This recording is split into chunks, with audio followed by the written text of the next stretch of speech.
Hello beautiful viewers, ఎలా ఉన్నారు అందరూ? నేనైతే చాలా బాగున్నాను, మీరు బాగున్నారని కోరుకుంటున్నాను.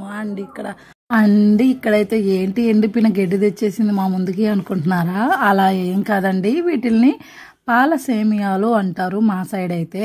చూసారా, ఇలాగా మేగడ పాలైతే తీసుకున్నాను, అందులో ఇలాగ 1 by 1 వేస్తూ అలా ఊరికి అలా అంటే చాలు, అది మళ్ళీ లేయడం లేదు, అంతగా నానిపోతుంది. మీరు ఎన్ని వేసినా కూడా అది లోపలికి తీసుకొని కమ్మగా నానబెట్టేస్తుంది. అంత ఈజీగా 1 నిమిషానికి అట్లా నానిపోయి మనకి చక్కగా స్వీట్ అయితే రెడీ అయిపోయింది. ఇది చాలా బాగుంటుంది అన్నమాట. చాలా ఇయర్స్ తర్వాత నేను ఎప్పుడో చిన్నప్పుడు తిన్నాను. మళ్ళీ నేను ఒకసారి మా హస్బెండ్కి చెప్పుంటే అలా కనపడ్డాయని తెచ్చిచ్చారు ఈరోజు. సో ఇవైతే మేము ఈరోజైతే టేస్ట్ చేస్తున్నాను అండ్ చాలా బాగుంది. మీకు ఈ వీడియో నచ్చింటే ప్లీజ్ లైక్, షేర్, సబ్స్క్రైబ్.